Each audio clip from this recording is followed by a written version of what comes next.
we can take right now to protect life. Frankly, many pro-life Louisianians have been disappointed by the lack of action on this front. We need a willing partner to stand up for life. Mr. Secretary, you have said that every abortion is a strategy.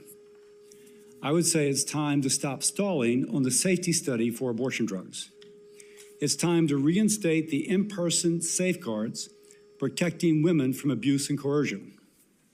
I will note there are criminal charges against a mother in Louisiana and in other jurisdictions, I'm told, boyfriends, coercing or tricking a pregnant person into taking these pills.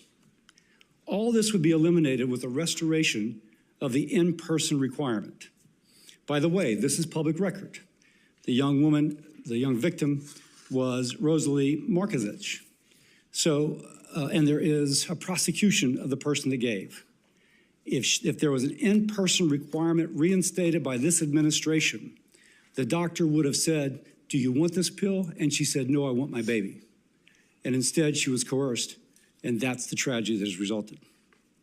Secretary Kennedy, there's so much this committee and the president's administration can accomplish. People in Louisiana are struggling. They expect Congress and the administration to do our part as they do their part. Let's meet the moment. Thank you again, Mr. Secretary, for coming to discuss the proposed HHS budget. And with that, I recognize Senator Sanders for his opening statement. Thank you very much, Mr. Chairman. Good to see you again, Secretary Kennedy. Let me just respond to the chairman. A strong majority of the American people believe that it is women who have the right to control their own lives, not government. And I happen to believe that is where we should be going as a nation. It's a choice of women, not the government. It is no secret that the American healthcare system is broken. Every place I go, when I speak, I ask people to raise their hands. Conservative areas, progressive areas, people understand that there is something fundamentally wrong when we are spending twice as much per capita on healthcare as the people of any other nation, and yet 85 million Americans are uninsured or underinsured. We pay the highest prices in the world for prescription drugs. Our life expectancy is significantly lower than other wealthy nations, and for working class people, it is 6 years shorter than for wealthy people in this country. System is broken. It is designed to make the insurance companies and the drug companies extremely wealthy, and that is what's happening, and ordinary people are being left behind. I would have hoped that we would have an administration that would stand up for average people and say, you know what? Let's do what every other major country on earth does, guarantee health care to all people. Think that's a radical idea? Every other country on earth does it, and they spend substantially less than we do. And yet we are moving in exactly the opposite direction as a result of the quote-unquote big, beautiful bill. 15 million Americans have been thrown off the health care that they need. But that's not the only problem that we have with what Secretary Kennedy and the president are doing. I talk to doctors, as I'm sure everybody on this committee does, in my own state of Vermont and all over this country. And doctors are extremely concerned by many of the actions that we're seeing from HHS and the CDC. They are concerned that Secretary Kennedy has directed the Centers for Disease Control to publish false information on its website suggesting that childhood vaccines cause autism, despite the findings of more than 40 scientific studies in 7 countries that there is no link between vaccines and autism. We have seen HHS spread misinformation about the safety and effectiveness of the measles vaccine during the largest measles outbreak in the United States in over 30 years. We have seen HHS remove the director of the CDC because she refused to rubber stamp the very dangerous and unsubstantiated vaccine recommendations coming from the agency. We have seen the agency defund promising vaccine research that will leave us woefully unprepared. Mr. Chairman, you will remember a couple of years ago, we had the leading experts in this country, and we asked them, I think we all did, do you anticipate another pandemic after COVID? And the answer was unanimously, yes, there is a fear. Nobody knows when another pandemic will come. And we are now woefully unprepared to address that crisis if and when it comes. We have seen CDC and HHS under Secretary Kennedy's leadership. We have seen now 3,800 people in America have been infected with measles, the worst outbreak in over 30 years. Vaccination rates across the country are falling because parents, I think, are very confused about what they're hearing from Washington, and children are dying as a result. So right now we are looking at a healthcare system which is broken, and we have leadership in Washington which is making it even worse. And what I will chat with you about when I have my questions, Secretary Kennedy, is things that you have written which call in doubt the very existence of the germ theory, which is the modern basis of modern medicine. Yeah, let's talk about that in a minute. But bottom line is, what we would like to see is a broken healthcare system improved. Most of us believe that healthcare is a human right, that all people should have healthcare, and that we need public health policies which keep our kids and all people healthy, not moving us in the other direction. Thank you, Mr. Chairman. Thank you. We're joined today by the Honorable Robert F. Kennedy, Jr., the 26th Secretary of Health and Human Services. In his role as Secretary, Mr. Kennedy is responsible for overseeing the nation's civilian federal health agencies, which support direct services for over 150 million Americans and keep all Americans safe by supporting sound science and through the regulation of medical and consumer products. I look forward to hearing from you today, sir. Thank you for joining us.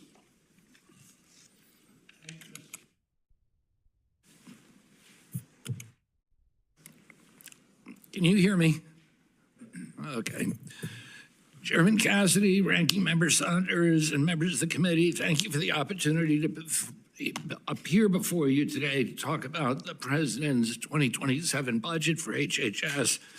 We stand at a generational turning point. Our children are the sickest generation in modern history, and decades of failed policies, captured agencies, and profit-driven systems costed. Parents across the country demanded change, and we are delivering it. We're ending the era of federal policies that fueled this chronic disease epidemic and replacing them with policies that put the health of Americans first. President Trump and I are challenging the status quo and the institutions that defend it as we work to make America healthy again. In just 15 months, HHS has delivered historic wins. We negotiated most favored nation drug prices with 16 of the largest drug companies, so Americans no longer pay more than other people in wealthy countries for the same medications. We're bringing real transparency to healthcare pricing so that patients know the cost of care before they receive it. I use the full convening power of the federal government to bring health insurance CEOs to the table to reform prior authorization, and I convene the 405 biggest tech companies in our country to end information blocking and allow American patients access to their health records on their cell phones for the first time in history. We're cutting red tape, speeding decisions, and demanding transparency. We're also cracking down on waste, fraud, and abuse. This year, HHS and USDA issued new dietary guidelines that put real whole food at the center of the American plate. We flipped the food pyramid upside down and sent a clear message to Americans: eat real food. HHS has also opened the door to partnerships with the industry, trade associations, nonprofits, and advocacy groups. More than 50 medical schools have committed to expand nutrition education from an average of just 2 hours to 40 hours. Food manufacturers are stepping up too. More than 40% of the food industry has committed to phase out petroleum-based dyes by year end, and many have already eliminated them. In conjunction with these efforts, FDA approved 6 natural food colorings from fruits and vegetables. Through President Trump's Great American Recovery Initiative, HHS is matching compassion with action to help Americans break the cycle of addiction. At HHS, we are prioritizing patients with ultra-rare diseases and their families and driving faster access to life-saving treatments. We're restoring gold standard science and integrity across the agency. We're protecting children from sex-rejecting procedures that expose them to irreversible harm. We're eliminating outdated and misleading warning labels on hormone therapies used to treat women during menopause. We're strengthening oversight of organ procurement. We're implementing Operation Stork Speed to ensure the safety and quality of infant formula. We're applying that same focus and urgency to rural America. The Rural Health Transformation Fund delivers the largest investment in rural health in our nation's history. $50 billion over 5 years to strengthen rural hospitals and ensure Americans can access the care they need no matter where they live. HHS announced more than $135 million investment this month to expand rural residency programs and nutrition services. The data is clear. When physicians train in rural communities, they are far more likely to stay and serve there. The president's budget puts all these priorities in action. It invests in prevention because preventing disease costs less, delivers better outcomes than treating it. As my uncle, President John F. Kennedy said, progress is a nice word, but change is its motivator, and change has its enemies. We see those forces clearly: entrenched interests, defenders of a failing status quo, and institutions that put profits ahead of the American people. That resistance underscores the urgency of this moment. We can reverse chronic disease, improve public health, and lower costs. I stand ready to work with this committee and Congress to seize this opportunity to implement and codify lasting and generational reform in American healthcare. For our country, for our children, and for the health of the American people, together we can make America healthy again. Thank you. Thank you, Mr. Secretary. I think you've given a couple of these recently. You hit it right on time. I shall begin. Mr. Secretary, as I mentioned in my opening statements, I'm concerned that one of the Biden administration's pro-abortion policy, which is the removal of the in-person dispensing requirement for chemical abortion drugs, is still in place. And by the way, Senator Sanders objected to me objecting to that. We're speaking about people ordering drugs and then tricking a woman into taking them or coercing them into taking it. And these are subject to criminal charges in courts right now. We should all be opposed to that. Secretary Kennedy, why has the department not acted with greater urgency on reinstating the in-person dispensing requirement? Senator Cassidy, I appreciate your comments. I unfortunately will not be able to talk about that. I thought that might be the answer, which is frustrating because this has been litigated for years. At some point we'll need to, but I thought that might happen. So moving off the litigation, last month my colleagues and I asked you to address unapproved and misbranded chemical abortion drugs coming from international providers bypassing FDA. The first Trump administration worked on the issue, but the problem continues. Why hasn't the department taken steps to stop the illegal importation and sale of counterfeit and unapproved abortion drugs?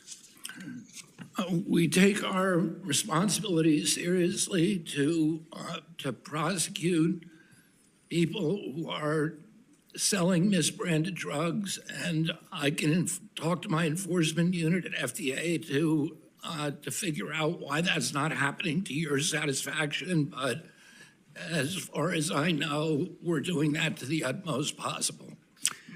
That is not the case. Put it this way, maybe as much as possible, but that would be no effort whatsoever.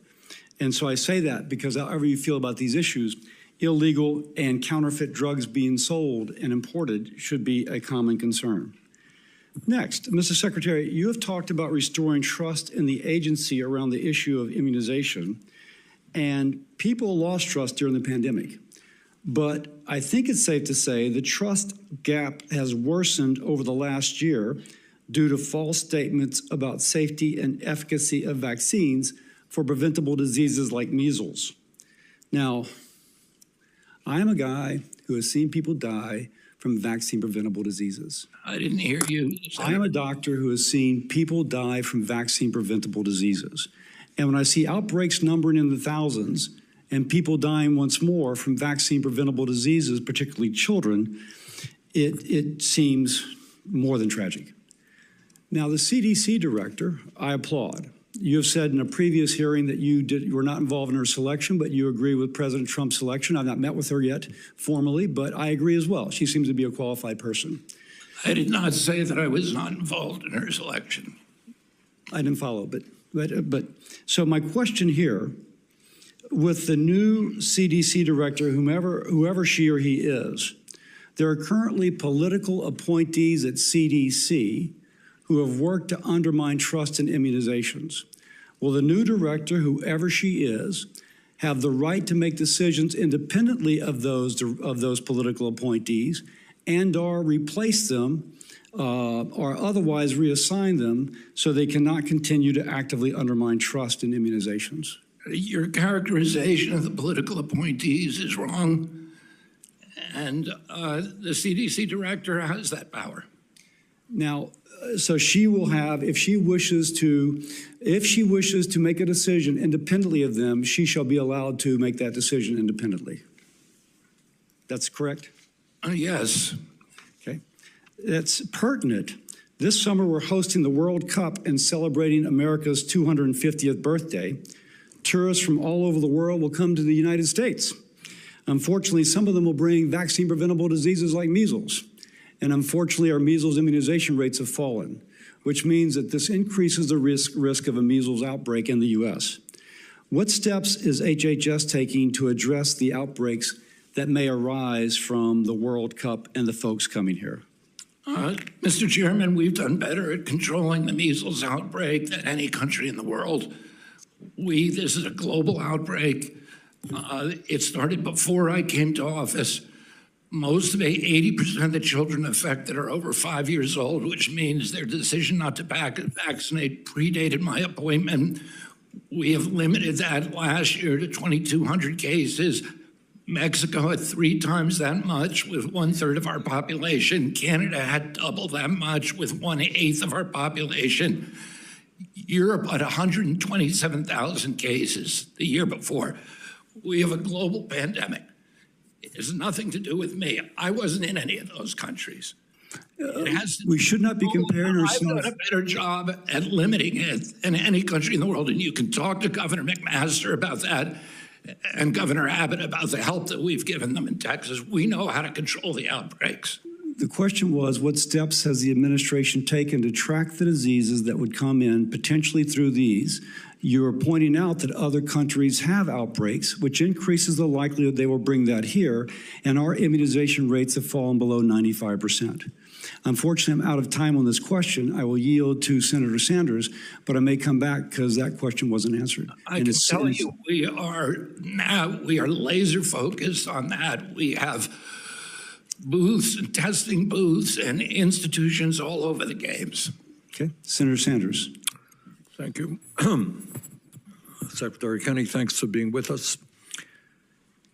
In your book, The Real Anthony Fauci, you wrote, and I quote, "A doctrinal canon of the germ theory credits vaccines for the dramatic declines of infectious disease mortalities in North America and Europe during the 20th century. Most Americans accept this claim as dogma. It will therefore come as a surprise to learn that it is simply untrue.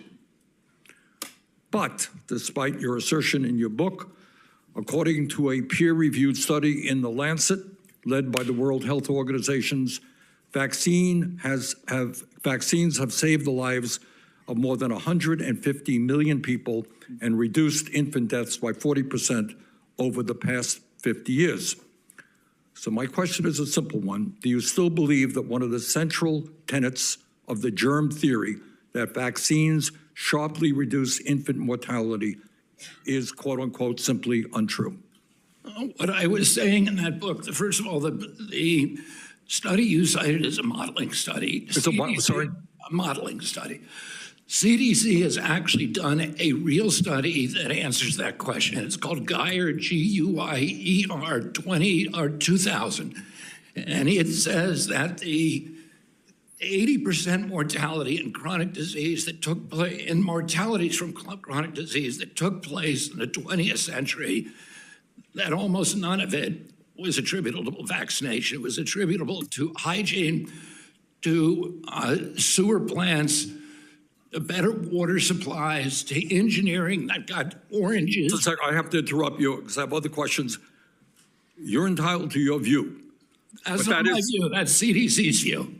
Well, you're entitled to CDC's view, but according to the World Health Organization and scientists all over the world, vaccines have played an enormous role in saving lives. I don't contest that. I'm just saying, if you want to talk about why disease mortalities disappeared in the 20th century, it was not vaccines. Well, you are in a minority of opinion. I'm just talking. All right, I got other questions. 1 second. Science isn't all right, Secretary Kennedy, you have talked about, I think correctly, the fact that a lot of our kids are eating ultra-processed foods high in sugar. We have, as you know, an epidemic in obesity in this country. We spend zillions of dollars dealing with diabetes caused by obesity. I believe that we should follow countries like Chile, Mexico, and put strong warning labels on products that will show parents about the nature of the food their kids are eating. So my question to you is, how long will it take before your agency puts strong warning labels on unhealthy food and beverages? Early in April, we did our final regulations of finally having a definition for what ultra-processed food is. That is now in the interagency process. We have no control over what happens there with the other agencies. As soon as it comes back to us, we're going to do the labeling requirements. All right, let me ask you this. President Trump's nominee for Surgeon General, Casey Means, told this committee that she agreed with me that junk food ads in the United States should be banned from TV. What do you think? Do you agree with her? I would support that. Good. In other words, what we are seeing now is these big food industry companies spending huge amounts of money telling kids to eat crap. And I think it would make a lot of sense if we banned those ads from TV. I'm hearing you saying that you agree with me on that? The only hesitation I was we tried to do a smoking ban on TV, and the tobacco companies voluntarily came to the table, which was a good thing. And I think the same arguments apply for junk food. They're probably even worse for Americans than smoking. Good. Well, Art, I would hope you take a leadership role in making it clear that we should get these ads, which just entice kids, addict kids to really bad food, off the air. All right? Good. All right. Thank you, Mr. Chairman. Senator Paul. Senator Kennedy, thanks for appearing. I think Senator Sanders makes a great point on obesity and type 2 diabetes. And, replacing ads or warning people that food is bad would be one thing. But one thing we could do immediately would be having the taxpayer quit subsidizing bad food. So soda infused with sugar, chips, dips, Twinkies, ding-dongs, donuts, bags of candy. We should agree, and I can't understand, I've had this bill for a couple of years, we need to get somebody across the aisle that cares about nutrition enough to say we shouldn't subsidize bad things. And one thing I think you have done is actually directed the states and given states waivers to try to do this, but we need to codify that. And I won't ask you a question on this, I just hope that the administration will think about supporting the bill and letting other Republicans know that you will support it if it comes through. My question is this, though, because I think there's agreement to a lot of problems, but we disagree on solutions. We agree with the problem of high drug prices. It's a problem. some people, really on both sides, say, well, if we just publish the price, the problem will go away. I'm one who doesn't believe that at all, because I think most prices are fixed and most consumers really don't care about the prices, why the prices are high. Now, why don't they care about the price? Because they don't pay it. You know, it's either fixed through their insurance company, it's fixed through Medicare, it's fixed through Medicaid. Almost all the prices are fixed. The only people who actually pay the price of the drugs and care about the price of drugs are people who have a high deductible and have an HSA. So there are a couple things we could do that would transform the drug pricing world and the insurance world that cost nothing to the taxpayer. Only about 10% of people have an HSA. Why? Because the government rules say your insurance product is not eligible for an HSA. I'd make everybody eligible for an HSA. I'd let your health savings account pay for your premium and your deductible. I'd let your HSA pay for healthy things, gym membership, diet program, all kinds of stuff that could be for better health. Let everybody have an HSA, raise the limits. I would also let people negotiate. What happens is if I go to the store and want to negotiate over the price, nobody cares. But if I joined a co-op like Costco or Amazon through an association health plan, they could bid for my insurance. Costco has 44 million members. You think they're going to have more leverage than me and my 5 employees? So in the first Trump administration, President Trump did an executive order on this. We have legislation to do this, and we're talking to people in the administration, but we'd appreciate help on letting people join a co-op or an association plan regardless of their employment. Right now it has to be, you have to all be carpenters, you have to all be farmers or cattlemen. We think anybody that belongs to Costco or Amazon, let them be a purchaser of insurance by loosening up the laws, and that would work. So I'd appreciate your idea on legalizing, increasing HSAs, and then legalizing the concept of letting people buy insurance or drugs through like a large co-op across state lines. And wouldn't it be great if we took the billions of dollars that we're giving to the insurance industry, which increased its share value by 1,000% after the passage of Obamacare? Wouldn't it be better if we took that money and gave it to people to buy their own HSAs, which gives them value-based care, and then let them actually participate in a market that will drive down prices? The only reason I would differ on that, because I'm not sure how you're talking about taking the money from the insurance companies, but I'd be for the idea that the insurance companies would get less of the take if we expanded HSAs and you were negotiating directly. It's another way to put it, Senator. Well, and then the money would be more directed towards the individual, and the individual would be able to use it. The other thing about it that people don't think through is they say only rich people have HSAs. Well, let's say only 10 or 20% of the people have HSAs. Because they bid on the prices, it brings down the price for everybody. And when you have innovations in the marketplace, rich people do get them before the rest of us get them. But it always drives the price down as it spreads to the rest of the marketplace.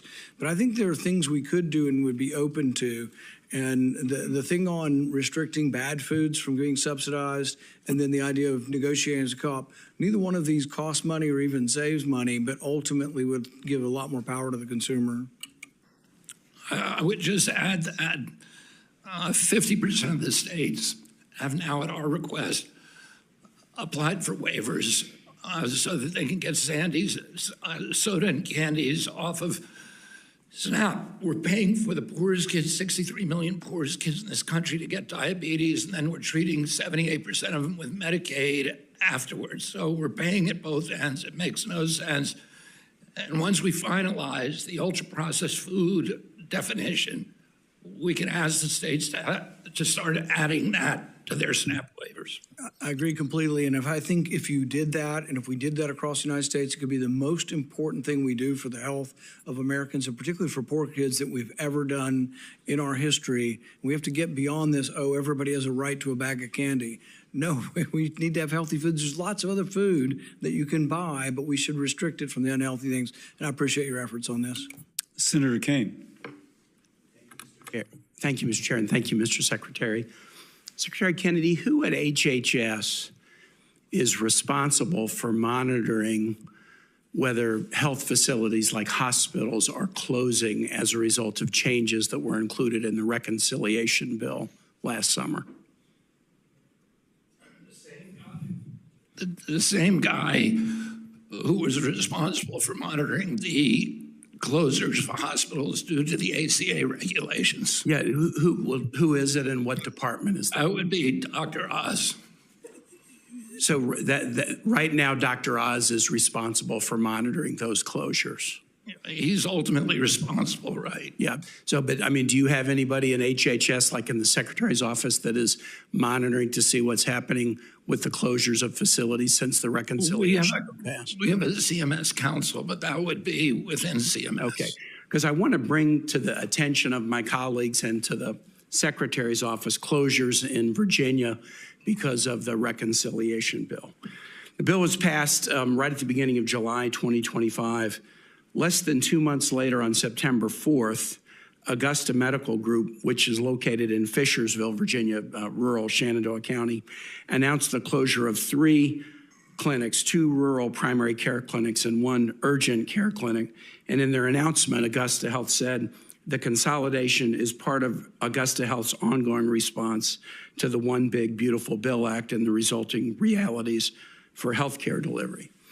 Then on December 19th, 2025, Centra announced its decision to discontinue all OBGYN services at their Centra Southside Community Hospital in Farmville, which is in rural Southside Virginia. And the announcement, Centra said, quote, Centra, like other rural healthcare providers, must adapt to significant financial and operational challenges, including recently enacted reductions in federal healthcare funding. And then just in the last 2 weeks, Valley Health, which provides healthcare in the northern Shenandoah Valley in and around Winchester, announced it was making significant changes across its hospital system, including closing an observation unit that serves patients too sick for discharge. In the announcement, the system's president said it, quote, has become more urgent following the adoption of the House Resolution 1, which will reduce Valley Health's funding by over $80 million annually. Mr. Chair, I'd like to introduce into the record these announcements and press articles about the closures of facilities in Virginia Without because objection. of the bill.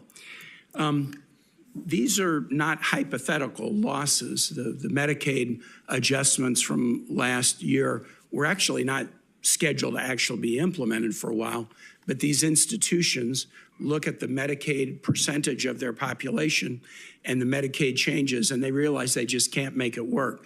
And all of these closures in Virginia, the OBGYN ward in Farmville, so you have to travel a lot farther to have kids, primary health clinics, all of them are in rural Virginia. And overall, the Virginia Hospital Association indicates that they'll lose $34 billion over 10 years as a result of the OBBA. Now that I know that CMS should focus on that or Dr. Oz should focus on that, I'll direct my questions that way. But I think it's important for everybody in this room to know if these closures in rural Virginia are happening even before the Medicaid changes get implemented, we're going to see an awful lot more of them. Can I reply? Please. First of all, Senator, I think it's an absolute tragedy to lose those hospitals. I know what that does to rural areas from touring the country, that you're not just denying people access to health care, but it is an economic driver for those communities. It's the largest employer in many cases, the highest pay, and businesses will never move there once that facility closed. So we're doing everything in our power. This is not a problem that was created by the Trump administration, the One Big Beautiful Bill, which hasn't even gone into place yet. Yeah, but can I just say, Lost 120 of those hospitals over the past 10 years. yeah, not in Virginia. Interestingly enough, not in Virginia. And all 3 of these cited the reconciliation bill as the reason for the closures. I'm glad you walked through the challenges because you're right. It's not just the loss of patient care. It's also the loss of jobs, healthcare jobs. And as you point out, once the hospital closes, it's really difficult for businesses to move into these communities because they realize we can't move because there's no health care available. So I like the fact that you connect all the dots in this. And I'm just urging my colleagues, as these Medicaid cuts actually get implemented, I think these closures are going to become even more dramatic and need this committee's attention. I yield back, Mr. Chair. Senator and Dr. Marshall. Thank you, Mr. Chairman. I just want to remind everybody that Medicaid spending is going to be going up hundreds of billions of dollars over the next several years. I think the Trump administration has done more for rural healthcare and the rural economy than any administration. And Mr. Secretary, maybe you can just talk a little bit about the monies. I mean, real monies, $1 billion in the Medicaid range, an extra $1 billion we've given to Kansas, and another $220 million for the Rural Health Transformation Fund. What has the Trump administration done to help fund rural health care? Well, first of all, one of the Democratic talking points is that we've cut Medicaid by $1 trillion, but CBO disagrees with that. The recent CBO report from 2 weeks ago says that Medicaid will raise from about $600 billion to $900 billion by 2036, a 47% increase. Only in Washington is that considered a cut. Second of all, the president is making the biggest investment in rural health of any administration in history. The Rural Health Transformation Fund gives $50 billion. And just to put that in context, over 5 years, Medicaid, which we've just heard is closing hospitals. Right. Medicaid only gives 7% of its funding to rural hospitals. It's about $20 billion a year. We are now increasing that influx of federal funds by 50% per year. $10 extra billion a year. This gives those hospitals a chance to restructure to rebuild their infrastructure, to install telehealth, to remodel themselves, as you've pointed out. A hospital cannot exist. The business model is failed for a lot of those hospitals. Again, 1.6 patients a day. You cannot have an overnight hospital and have a business model that works. We need to have another model, and we need to help them transition to that. And that's one of the things that the Rural Health Transformation Fund will do. Yeah, thanks, Secretary Kennedy. Let's talk about something near and dear to our hearts. You were committed to make America healthy again, and very specifically targeting children and their health. Just tell me some of the things that you've done and where are we going briefly? What's the goals for the next year to help make America healthy again? Well, thank you for that question, Senator. I think probably the most impactful thing that we've done is change the food pyramid. The food pyramid was written by food industry lobbyists for 50 years. And it reflected the mercantile impulses of those companies that put Fruit Loops at the top of the food pyramid. We have now done a science-based guideline. The best nutritionists in our country from the biggest universities came together for almost a year, did a science-based guidance, and that emphasized protein, vegetables, whole grains. That will now revolutionize the dietary culture in this country because we're changing the subsidy program. So we give $405 million just from USDA a day to food subsidies, to the WICS program, to school lunches, to the Indian Health Services, to SNAP, and all these other programs. And they will now change to align with the dietary guidelines. The military is now changing the food on all of its bases. And so we're going to see massive changes across the culture, and we're going to see more availability of this food, and I can explain why that'll happen, but I think that's the most important thing. Getting rid of the GRAS standards, which we've had bipartisan support on that. Senator Saunders has been a leader on that issue. We are actually doing it now. We have final regulations, again, in the interagency process on GRAS right now. We're getting rid of food dyes. We're reforming through Operation Stork Speed, infant formula, we're redoing the nutrients, making sure to test for all the contaminants. If I could just get one more question. So thank you, and I do commend you. You've done your job. You guys have done great work with transparency, with prior authorization. You're starting to talk about GRAS. But I think we need to look in a mirror. And so many of my colleagues are saying, what have you done or not what have you done? But we have bills right before us. Our transparency, our price tag bills, 18 bipartisan co-sponsors. Our prior authorization bill, 68 co-sponsors. Let's get those across the finish line. GRAS legislation. our MAHA package. We just released a large HSA package of bills. All of these would drive down the cost of health care, codifying much what you have done as well. But Congress we need to do our job too, and quit treading water up here. Thank you, Mr. Secretary. Thank you, Senator Marshall. Mr. Secretary, before I go to Senator Hassan, what was the CDC paper you said attributed improvements in longevity to sewer treatment, for example, not vaccines? I'm looking for that on ChatGPT, and it says it doesn't exist. So what is that? It's called Geyer. The lead author is Geyer, G-U-Y-E-R. There's another one that came out in 1977 that was a required reading in virtually every medical school that says the same thing. Who's the author of that one? That one was called McKinley and McKinley. McKinley and McKinley. That one is not CDC, according to ChatGPT. That's not. The Geyer is CDC and Johns Hopkins. Senator Hassan.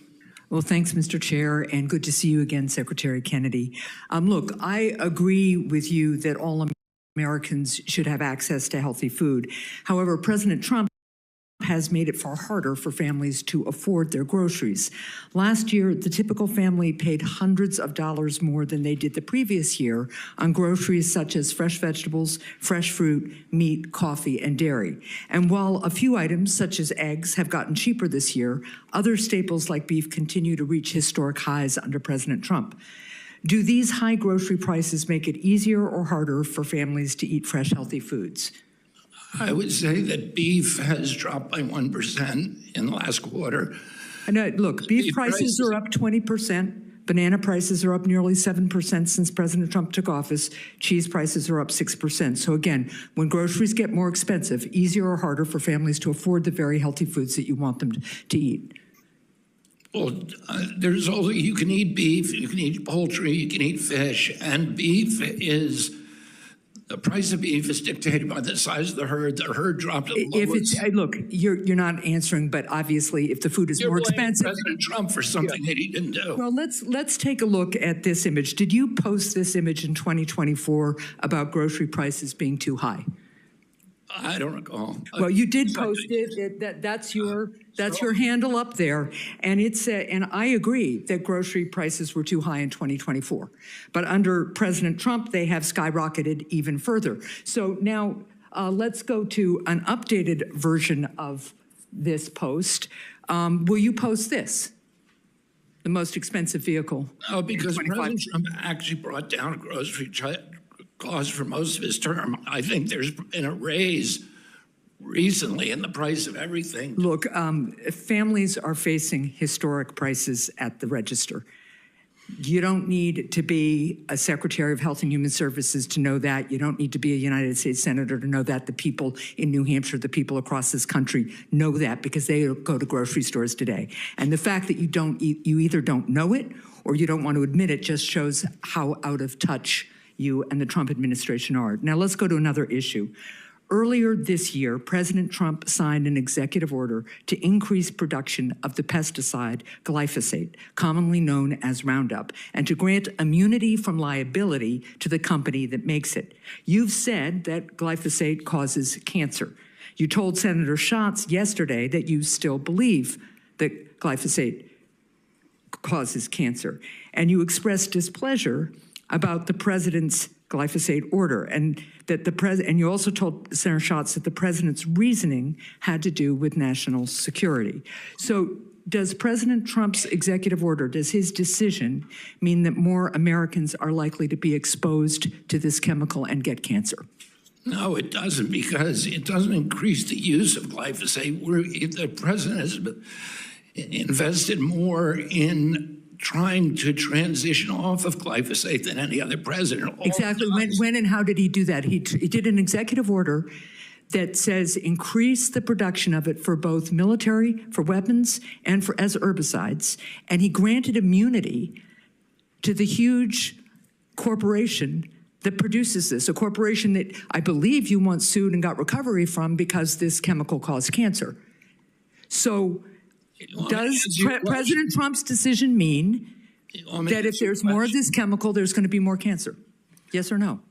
It it's not increasing production, it's increasing domestic production to displace the Chinese production, because 97% of our corn crop is dependent on glyphosate, 98% of our soy crop, and 100% of them is coming But yet, from China. here's the thing. When you were running to get the Maha vote, you told people you would stand up to chemical companies, you would take carcinogens out of our agricultural system.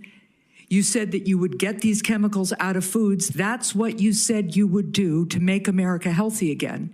And yet when push comes to shove and a big corporation, I mean, talk about the status quo here. It's Bayer Monsanto or something like that. It's the big company.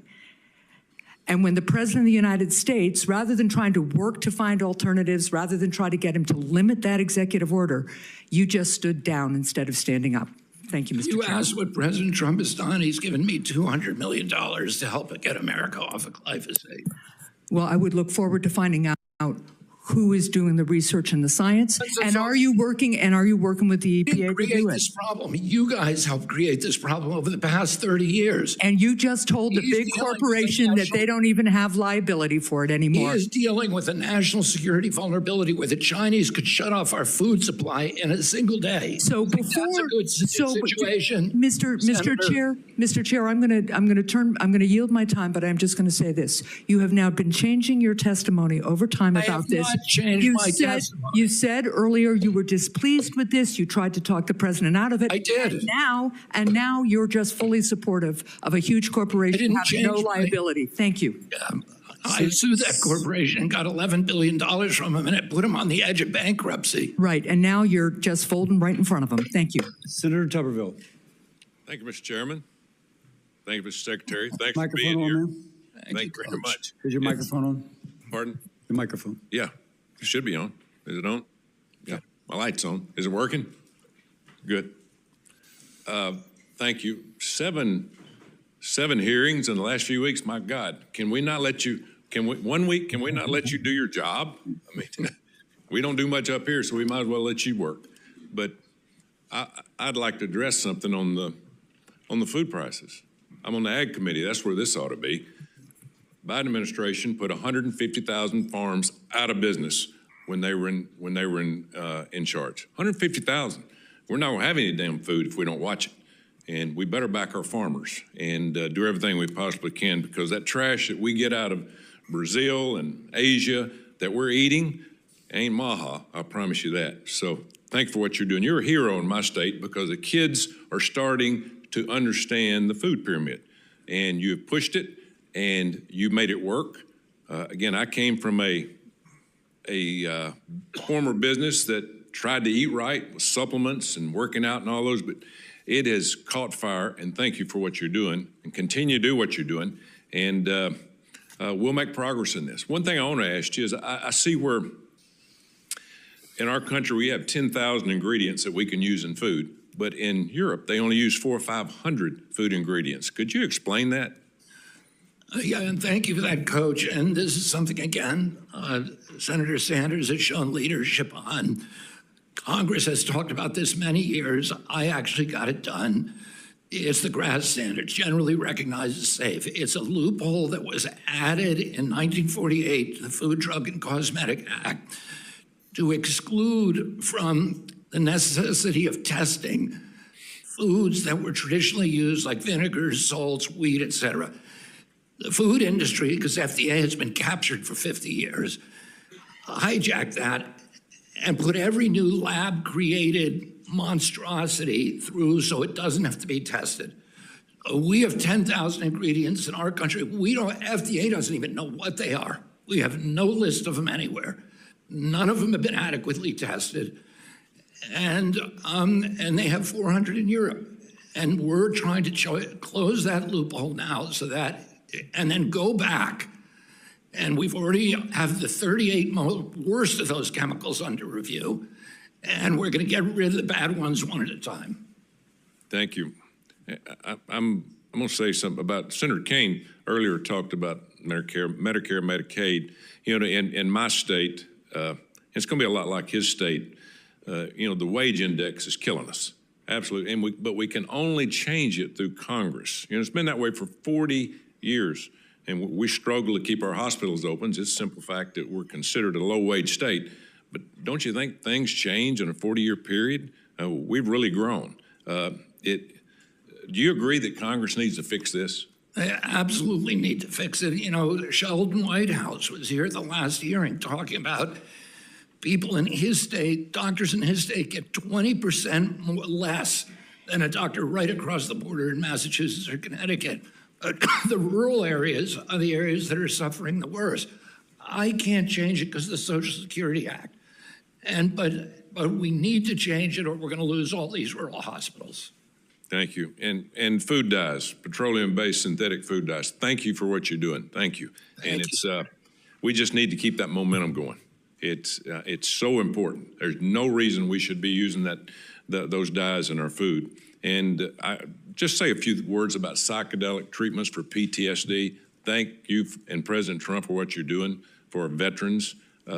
It's worked. It's worked in our state. And thank you for agreeing to look into it and make it happen more and more. Could you say something about psychedelics?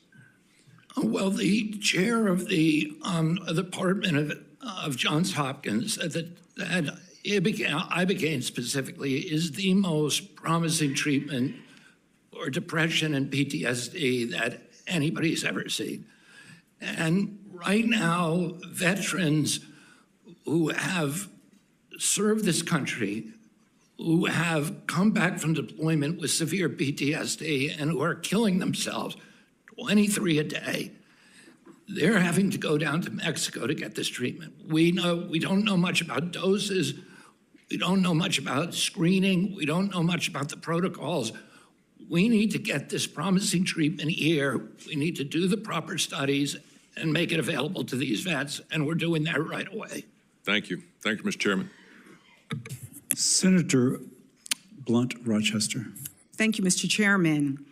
The United States first became measles-free over 25 years ago, a quarter of a century. We have maintained that status in every year since, until you became secretary. A simple yes or no. Does the president know there is a historic measles surge occurring nationwide? You want me to answer? The question is just a very simple question. Just want yes. a grandstand. You're going to get your opportunity. You want a grandstand? Can you answer? I can answer that question. Yes I didn't cause no? the measles epidemic. It started before I came in. Sir, I'm giving you the opportunity to answer the question. Mr. Chairman, can I get my time back from this rudeness? Mr. Chairman? I'm sorry. I was asking, can I get my time back Yes, you can. from him interrupting Yes. a simple yes or no question? Does the president know there is a historic measles surge occurring nationwide? I'm sure he does. You're sure he does. Remarkably, Ralph Abraham, your former CDC principal deputy director, said that losing our measles-free status is not really significant and just the cost of doing business with our borders. Another simple yes or no. Does the president think this is not a significant issue? Losing our measles elimination status? Yes. Well, most of the countries are losing that. Does he think it's a I'm significant sure he doesn't problem? think it's a good development. It's happening all over the world. Have you talked to him about it? About measles? About the outbreaks? About the crisis in this country? I have. Okay, so yes or no, he does know it's a problem. Yes. According to the Washington Post, the president makes public statements about his plans for the new Golden Ballroom at a pace that rivals and even exceeds the mentions of some major policy priorities. He talks publicly about the ballroom 1 out of every 3 days. And so I have a question. Do you know how many times the president has spoken about the measles epidemic? I don't count that.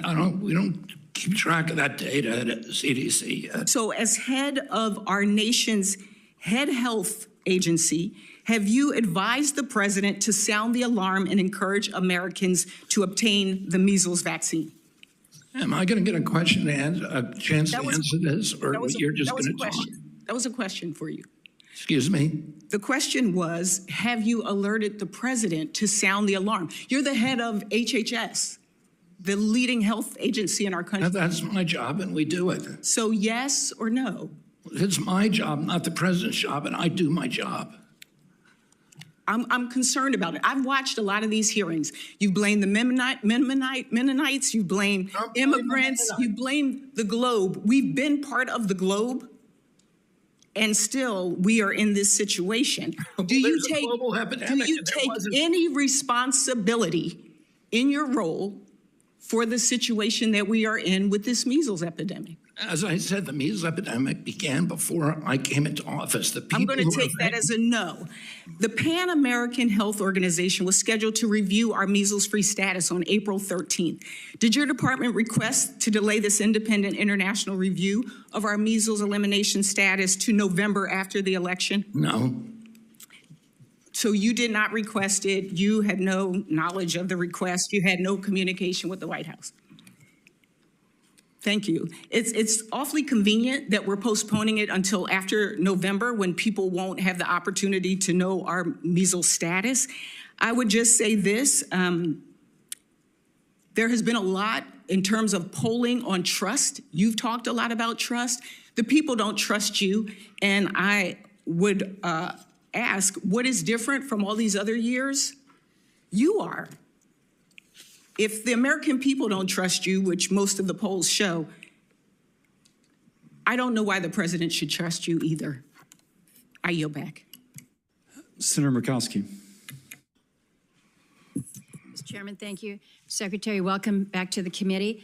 You and I have had many opportunities to talk about IHS funding, and I appreciate your trip to Alaska last year, very targeted on what we are doing with regards to health care for Alaska Natives, as well as American Indians, Native Hawaiians. So I appreciate what we're seeing with the advanced appropriations for IHS in the budget. This really helps with providing certainty to our tribal health systems. So that's a good. Another good is the $1 billion increase, including critical investments in IHS, health, IT, and the hospital oversight. So good there. Where I do have concerns is the reduction that we're seeing in the sanitation facilities construction account. This is an 87% cut. And you have had an opportunity on your visits to Alaska to see what it means when you have communities that don't have running water, that don't have clean drinking water, that don't have sanitation facilities and are using honey buckets. So we've made some good headway under the infrastructure law, but that was intended to supplement, not supplant, our annual appropriations. So I just want to make sure that you are committing on behalf of your folks within IHS to maintain a key eye on funding for tribal sanitation facilities construction. We're going to work, I'm certainly going to work on my side on the Appropriations Committee, but also as chairman of the Indian Affairs to make sure that we don't go backwards on these important investments in basic sanitation for people in remote areas. Absolutely. If that, we had to get cuts across the department. IHS was protected from those cuts. Yeah. They received $1 billion for infrastructure. Nobody else, I don't know, across the government has received that except maybe the Defense Department. I've made more visits to Indian country than any HHS secretary in history. And if, we don't like to make any of these cuts, it's up to Congress ultimately. If you appropriate the money, I, of course, will spend it. Well, and know that we want to work with you to make wise investments. But again, when we think about those areas where we see just really dispiriting health outcomes in rural areas, so much of it can be traced back to they don't have access to basic clean water and sanitation. So we want to work with you on that. Last year, I had a chance to raise with you the LIHEAP program, the Low Income Home Energy Assistance Program. We have had a pretty tough winter. I was in Fairbanks over the weekend, and I was reminded that they had 152 consecutive days of temperatures below 0. 152 is a long time to be cold. And so this is where I look at LIHEAP, and it's not just kind of a nice to have, but for so many, it was very imperative. So I'm worried again that that LIHEAP funding is not made a priority. Last April, you eliminated all staff assigned to administer LIHEAP. It's my understanding now that responsibility for administering the entire program rests with a single staff member. I really hope that that is not accurate, but we need to know that not only these levels of important support are going to continue, but that there is adequate staffing to help address this. And I think particularly, it's not just cold winters that we faced, but now all of our families are seeing increased prices when it comes to home heating fuel. So many of our communities are diesel-powered communities, and the price of diesel is going to be shockingly high when that first spring barge comes in June. So I'm just asking for your help once again. I know you understand the priority of LIHEAP, but I'm putting it back on your radar. And I spent all 90% of the money that I could spend. We've now gotten the last 10% released, and we will spend that. So we have adequate staffing to do that, and you know how I feel about that program. Well, again, I'm just putting it back on your radar. I've got 20 seconds to just raise my concerns about the programs focused on domestic violence and sexual assault program. You have combined into a single program under the Administration for a Healthy America. This is the Delta program and the RPE, the Rape Prevention and Education. I'm concerned that the programs aren't interchangeable. They serve distinct populations, different models, administered through fundamentally different structures, but I'm concerned that we're looking at nearly half the funding for programs that have a really proven record of improving public safety, reducing crime, and protecting victims of domestic violence and sexual assault. So again, I know it's a priority of yours, certainly a priority of mine, that we have effective tools when we're talking about prevention of domestic and sexual violence. Thank you, Senator. Thank you. Thank you, Mr. Chairman. Yes, and just speaking as a doctor, just to close the conversation, thank you for giving Geyer's name. I've looked up the article. The quote is, "Thus vaccination does not account for the impressive declines in mortality seen in the first half of last century. The reductions in vaccine-preventable diseases, however, are impressive." I'll condense. In the early 1920s, there were about 500,000 annual cases before the introduction of the measles vaccine in the 60s. Because of vaccines, these deaths have been virtually eliminated.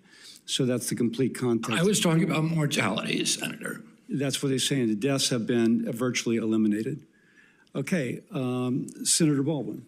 Thank you, Mr. Chairman, and thank you, Mr. Secretary, for being here to answer our questions in your marathon hearing schedule here.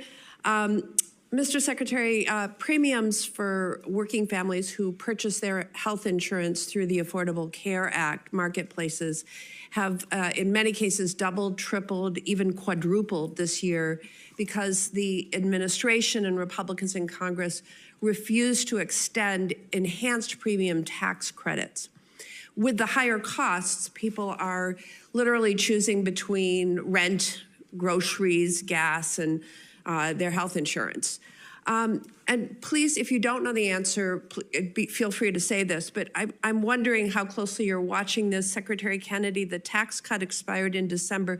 Do you know how many Americans have lost their health insurance through the Affordable Care Act marketplace this year? I know that 87% of the advanced tax credits are still there, so 87% of the people who are on Obamacare are still getting their insurance for under $96 a year. 54% of the I'm people inquiring, do you know how many people have lost their health insurance as a consequence? Well, it would be the top 13% then. Okay, the answer is 1.3 million. And I wouldn't expect you to know Wisconsin figures, but it's 22,000 in the state of Wisconsin. And another 2 million were forced to buy plans with higher deductibles to stay insured, which may cost them more money in out-of-pocket costs in the long run. Do you know what percentage of individuals were unable to pay their health insurance premiums on the Affordable Care Act marketplace in the month of January after the enhanced premium tax credits expired? No, I mean, I know that the Democrats, when they controlled both So you houses- don't know.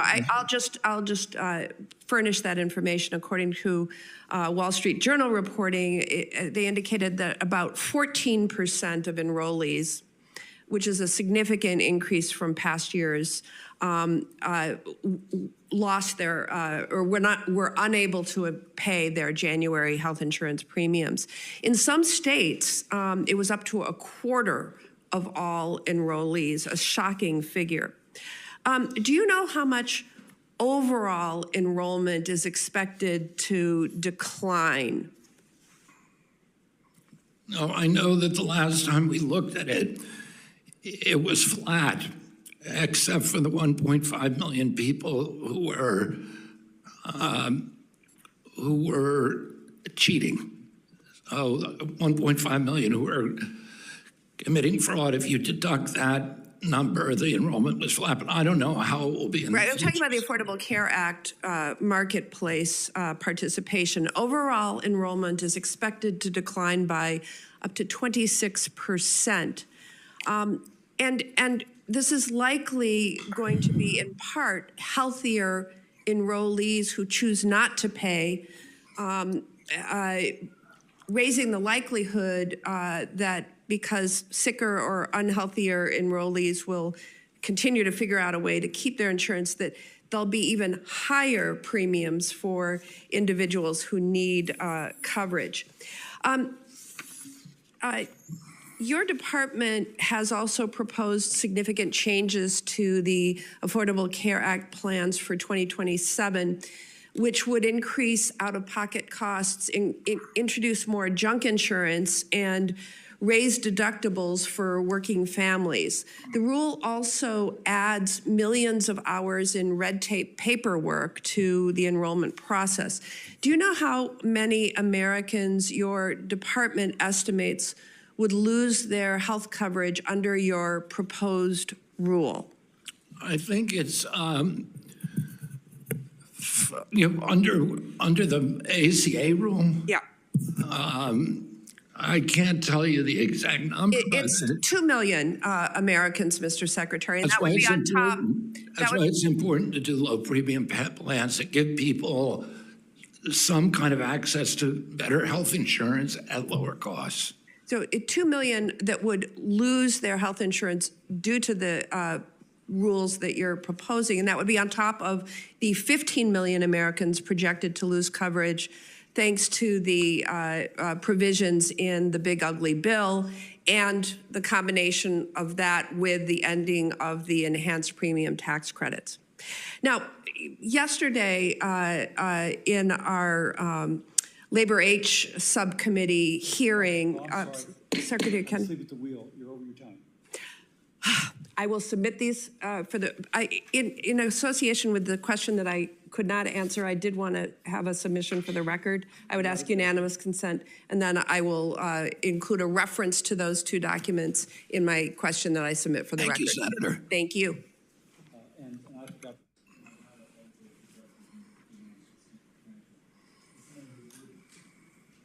Secretary, thank you so much for taking time to be here. We appreciate it. And thank you, Chairman Cassidy, for holding this hearing this afternoon. I think it's great that you're... Sure. Better? Yeah. I think it's great that you're here and taking on the tough questions and showing the American people how you're thinking outside the box and bucking up against the status quo to try and change the really tragic and sad trajectory we're on in terms of health in this country. Takes a lot of guts to do that, and we appreciate it. And I think talking about where you're wanting to put resources is always a good thing. So thank you very much. I think the most important thing that you are doing is putting in the work, rolling up your sleeves, and trying to reverse course on some of the horrible statistics that, quite frankly, American is paying attention to more now than they ever have. And I think that has a lot to do with you at the helm. 30% of our population is obese. We rank highest overall in cancer burden, and we're seeing cancer rates skyrocketing, especially among our youth. We have over 500,000 cases of people with Alzheimer's. That's expected to go up to 1 million in the next few years. In my state and certainly across the country, we suffer severely. People suffer severely from the oppression of chronic disease, and no one really wanted to look at the root cause of that critically within government until you started talking about it. You took the helm and started fostering, allowing, promoting scientific debate, true debate. And that's important in this country. I think during the COVID years, that became very apparent. You said it best in your testimony. Nutrition is the bedrock of health. As a mom that truly wants to make America healthy again, I couldn't agree more. And I'm glad that we're having these hearings. And I wasn't surprised when you chose Miami, Florida as the place where you announced that you were going to engage hospitals and require that they actually serve nutritious food. I will never forget the time I was in the hospital with one of my parents, and they came in and I was asking what they should eat, what they shouldn't eat of the doctor, and they looked at the plate of food and they're like, none of this, none of this. And that's exactly why we were in the hospital. I thought that was very strange. But so many Floridians end up in the hospital because they've had a lifelong diet of ultra-processed, polluted food. And so how can we hope to heal people in a medical setting when the food we're serving them is nutrient deficient, infused with microplastics, pumped full of added sugar, artificial dyes? We know that so much of this can contribute to weakening the immune system, can contribute to cancer. So many of our schools aren't even serving food that meets the highest standards, certainly what you would call, I guess, the MAHA standards. Anywhere between 30 and 60% of a child's nutrition comes from school meals, so we have to address that. We all want our children eating healthy, nutritious meals, and certainly for their long-term, lifetime health, that's going to be important. Prior to your swearing in, the overwhelming majority of medical students received no nutrition education. None. That's insane. That is insane when you're looking at this chronic disease and the rates that we're facing. Less than 1% of lecture hours in medical schools were dedicated to this fundamental part of health. Just last month, you secured historic agreements with well over 50 of the top medical schools in America to require comprehensive nutrition education, giving our future healthcare providers the tools necessary to attack chronic disease at the most fundamental level. I'm so proud 6 Florida schools were part of this agreement, and they are very excited that HHS has invested $5 million to support the integration of this curriculum. So all in all, before you came along and thought to do these things and pushed for these things, we expected to keep working within the status quo and expecting our chronic disease rates to change. So thank goodness you came along. Florida wants to be ground zero for the fight for nutrition. I know our moms want that. I'm part of that caucus. And you and your team have grabbed the bull by the horns. You've partnered with industry. You're standing strong for our kids and for Americans. How transformative do you think that HHS's new nutrition guidelines combined with new nutrition education requirements for medical students will be for America? You know, 80% of young doctors today say that they feel inadequate to offer nutritional advice. And you have most of our 80% of our 90% of our healthcare costs are chronic disease that are diet induced. Upwards of 70% of type 2 diabetes can be cured just by changing diet or vastly improved.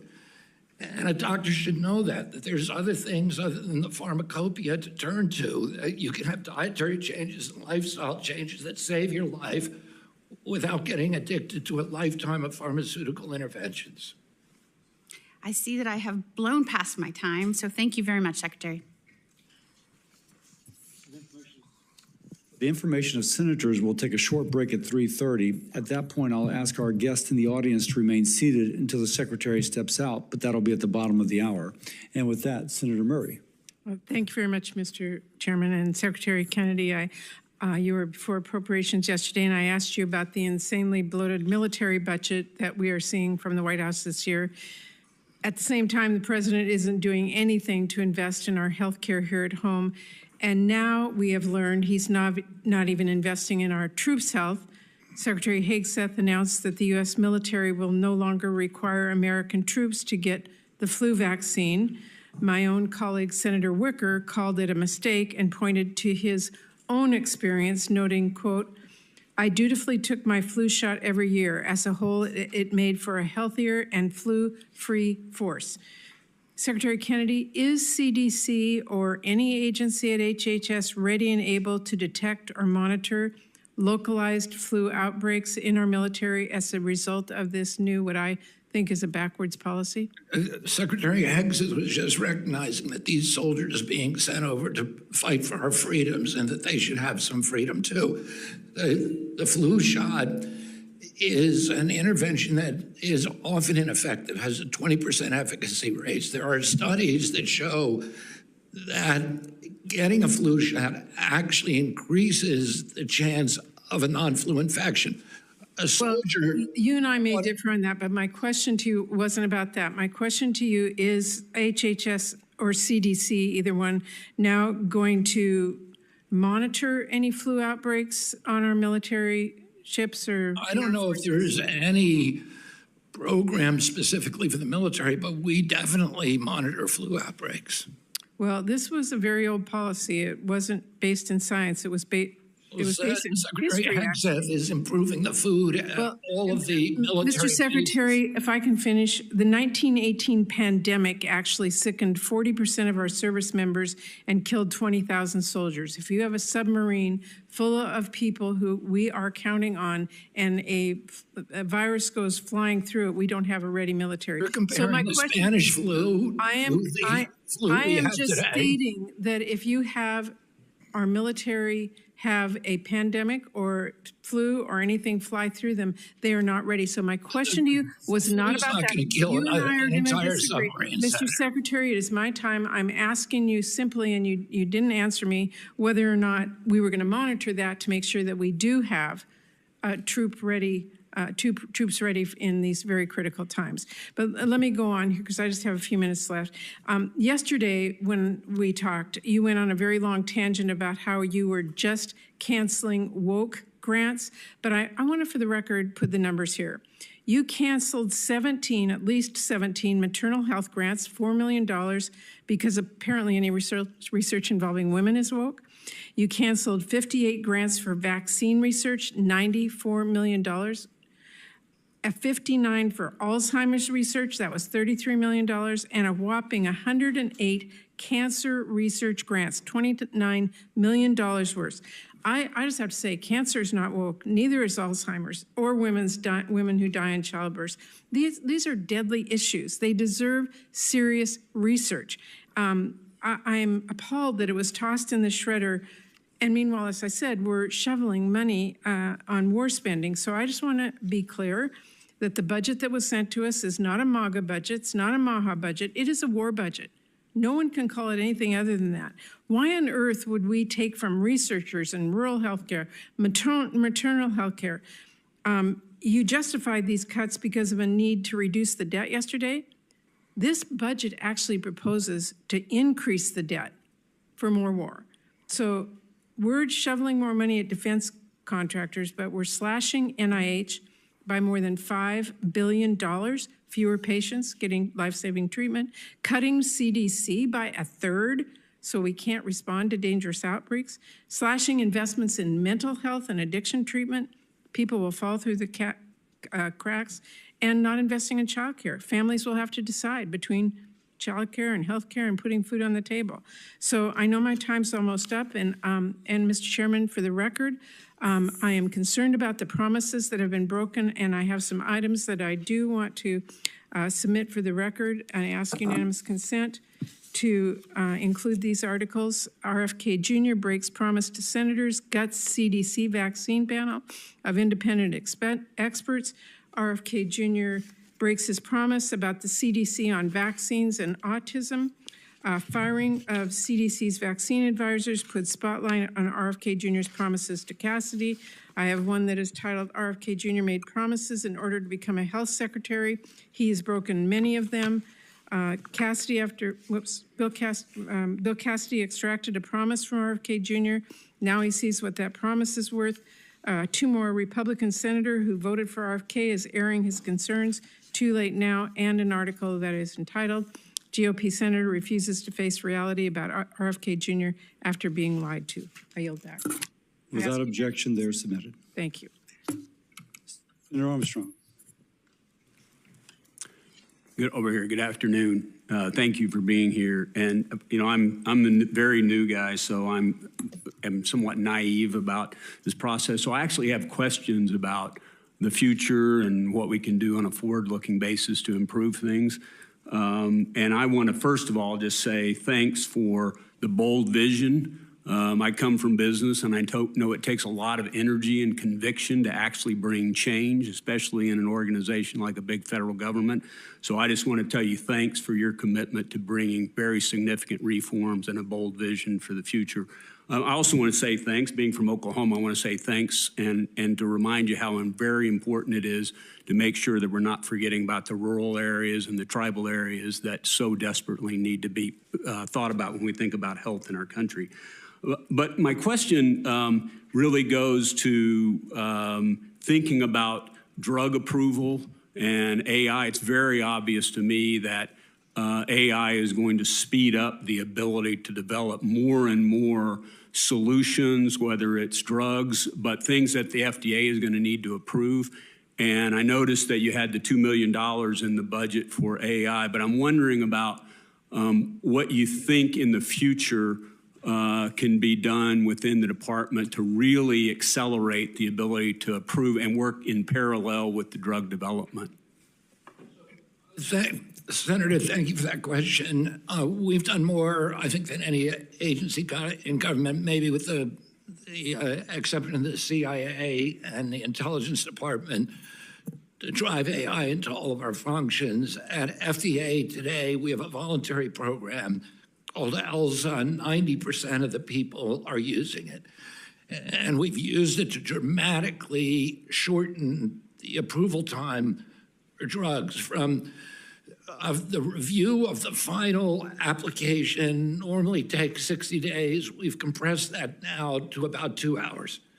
And as a result of that, we just approved 2 cancer drugs, one in 54 days and one in 45 days. AI is going to revolutionize medicine. And it may at some point, make FDA even irrelevant. And it's going to give us the capacity to develop new drugs, personalized medicine for every citizen. You know, I just was reading about a dog that had cancer, and his owner used AI to develop a personalized treatment that cured the cancer. We're going to see that now in medicine, across medicine, and we're very excited about it. AI is very dangerous potentially, but it also has the capacity to bring really great things to humanity, particularly in the realm of human health. Great, thank you very much. Next question I had was around, I noticed that you're consolidating for the big departments there, and curious about how you think things will operate in the future and the advantages of some of the consolidations that you're looking to do. Well, we're reorganizing them. I mean, we've been working for a year to figure out a sensible way to reorganize the department. And I'm just going to give you an example of what we had. What we had when I came in. We had 9 separate offices for women's health, 8 separate offices for minority health, 27 separate HIV programs, 59 behavioral health programs, 40 separate opioid programs, 42 maternal health programs, 41 chief information officers, 100 communications offices, 40 procurement departments, and dozens of IT departments, none of them talking to each other. And so it was a target-rich environment for reorganization to streamline the agency and make it more efficient. We've developed proposals for doing just that. And those proposals we are not going to do unilaterally. You're going to submit them to Congress, and hopefully Congress will agree that that's a sensible way to reorganize. Great. Well, thank you very much for the courage and the energy that it takes to take on all that. So very appreciative, and I yield my time. We will now recess for a short break. Again, I ask the audience to remain seated while the secretary departs. I imagine this will take about 5 minutes. The committee stands in brief recess.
The committee will please come to order. Senator Hickenlooper. Thank you. And I want to, Mr. Chair, I'd like to ask unanimous consent to enter into the record a letter signed by 155 pediatricians in Colorado from all parts of the state expressing their grave concerns about the vaccine hesitancy and the implications that has on future health of Colorado kids. Without objection. So, Secretary Kennedy, measles cases are increasing. I know that it's been raised many times. We've seen in Colorado this year, 18 times the number of measles cases that we used to see. All but one this year were unvaccinated individuals, and that one only got one shot instead of the two. Between February and March of this year, state and local public health officials in Colorado spent nearly half, and I thought I'd just go through that in Adams County. Responding to an outbreak of only 5 cases required approximately 40 caseworkers and contact tracers working 14 hours a day because there's a huge sense of urgency here, 7 days a week for more than 2 weeks. The workers had to contact more than 600 people that may have been exposed, and these contact workers interviewed 284 people by phone. Public health workers had to access every single contact for immunization status. They had to ask, had you been vaccinated? And they needed to, those who hadn't been vaccinated needed to be quarantined for 21 days at additional expense I'm not including here. They had to prioritize, obviously, for infants under 1. You look at the outbreaks that we're seeing in 2025, we had 48 outbreaks across 45 states. 2026, we had 19 outbreaks across 33 states. I think this work, the contact tracing, keeping people isolated, it's very onerous to local governments. And President Trump's cuts to public health funding and healthcare coverage and research mean that there isn't any money left. So I think that we have to ask, where is the money going to come from to clean up all that cost to local government? As a former mayor, that's something that concerns me. The healthcare system overall has seen about roughly $1 trillion in cuts. Just the budget next year shows further cuts. So how do you suggest us that the local governments and state governments, build back and find those resources? Senator, we've lost, I think, 3 Americans to measles in 20 years. We lose 2 million people, Americans, to chronic disease every year. Do you know what the cost of that is? $4.3 trillion a year. I totally get it. I think we do 2 things at once, so I'm not sure those are mutually. Of course, we need to do 2 things at once, but we also need to do kind of adequate risk assessments. The big enemy of our country is chronic disease. It's killing 3 million of us a year. It's bankrupting our country. I am on your side on that. I agree that healthcare, that a healthy diet and taking charge of our own health early on is the best pharmaceutical we've got. I agree with all that. This is separate from that and a separate subset. I'm also partial to mRNA vaccines, especially. Recently, I'm sure you've seen the news that it's a promising pathway for people or patients with pancreatic cancer. As you know, pancreatic cancer is one of the great killers, one of the deadliest forms of cancer. Less than 13% of the patients with pancreatic cancer last over 5 years. The patients in this trial with mRNA are still alive 6 years later, right? So, less than 13% survive beyond 5 years. In this trial, they're all alive after 6 years later. This is exciting for the scientific research community and the promise of RNA research, but we still feel hostility to mRNA technology and the research. The termination of 22 projects worth $500 million that had focused on mRNA. In your announcement of canceling the projects, you quoted that HHS would shift towards safer, broader vaccine platforms. But again, when you're looking at cancer and canceling projects that are so promising for these certain types of cancer, aren't you worried about throwing the baby out with the bathwater? Senator, I've authorized $500 million now for cancer vaccines. Oh, and I think mRNA is a promising technology for cancer vaccines. I terminated the COVID vaccines because they didn't make any sense. COVID is gone, and the mRNA vaccines have a limited efficacy against respiratory illnesses. And if they had a good efficacy, the industry would pay for them. They made $100 billion on the COVID vaccine. Why are we paying for vaccines that they don't believe are going to work? Because we know they're not going to work. mRNA technology is very, very promising in certain areas like pancreatic cancer. Well, I think that I guess I want to make sure we continue to do the research. We are doing the steel gavel is cutting me off, but I want to make sure that we focus on some of that basic research that leads to those breakthroughs in things like RNA vaccines. Thanks. Thank you, Mr. Chairman. Mr. Secretary, good to see you again. Welcome. I want to start by just saying how much I appreciate your efforts to get Big Pharma back on a leash, under control, particularly your efforts to stop direct-to-consumer advertising. I mean, there's just no reason that Big Pharma, in particular, should be getting federal subsidies to do this kind of advertising, which is frequently misleading, bad for consumers. So you and the FDA have been leading on this. I appreciate that. Thank you for that. Let me ask you about something that I'm concerned about. The department recently elected to allow Title X grants to flow to abortion providers for another year. Let me contextualize this and give you an example from my state as to why this concerns me. You're going to see, I think, over my shoulder here, a poster from an actual provider, abortion provider in the state of Missouri. This is an entity called Beacon Health Reproductive Network. They just received about $8 million from a Title X grant. Now, Beacon Health, as you can see here, they do more than just refer for abortions. They also proclaim their support for all bodies. They provide gender-affirming care, including to young people. That's gender transition surgeries.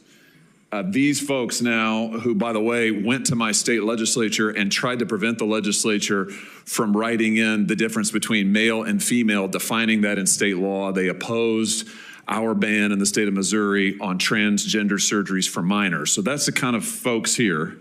They're getting now $8 million in taxpayer funding from the Title X program because of the department's decision. When can you tell me, when are we going to stop funding people like this? I don't think that this kind of entity ought to be getting federal tax money. I agree with you, Senator. And, we paused those grants. These are 5-year grants. We paused them. There's a year left on them. And we looked at the litigation risk, and OGC advised us that it was very, very high. And so we're paying them out the last year. We're monitoring for high amendment compliance. We've just released NOFOs today that I think that are very aligned with your thinking, and I think you'll be very happy with.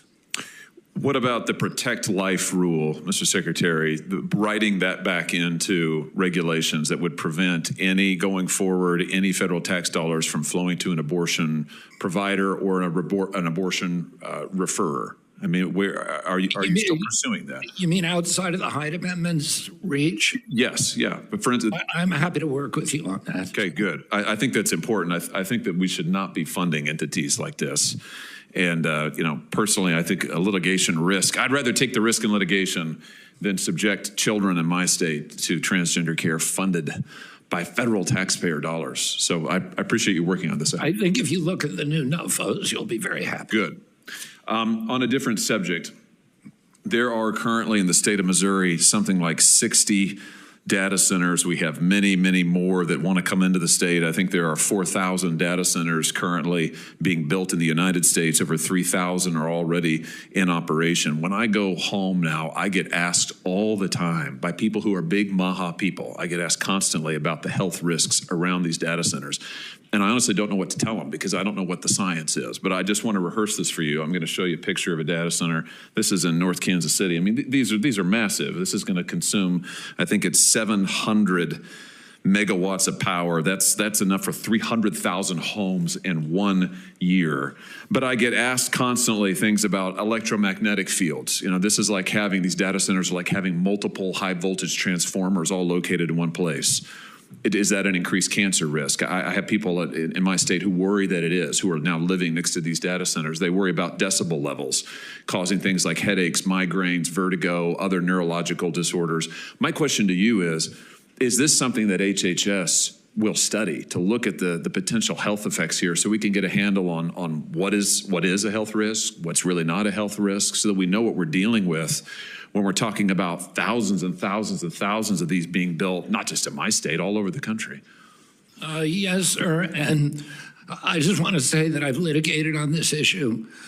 We produced over 10,000 studies for the Court of Appeals, and I won the case to get FTC to redo its regulations on EMFs. And you're right, there's a range of injuries that are very, very well documented. They're neurological, very, very grave neurological injuries, cancer risk, and then just making the blood-brain barrier permeable so more toxins can get into the brain.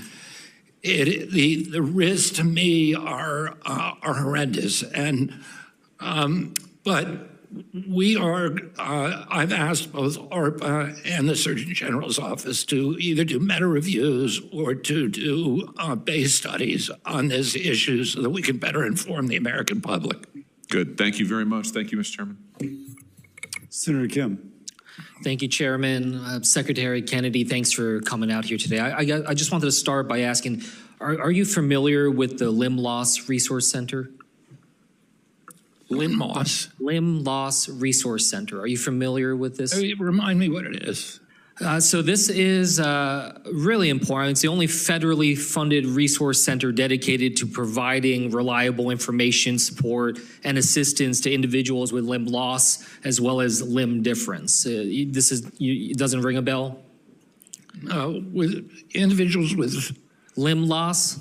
Oh, limb loss. Okay. Yeah. Have you heard of this before? No, I have not.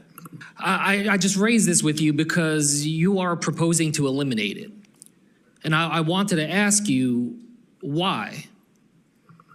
Well, I'm happy to talk to you about it. You know, we've been asked to make cuts across the department of 12%. And, you know, nobody, I don't think Russ Vought wants to cut our department. Nobody in our department wants to cut it. We have a $39 trillion debt.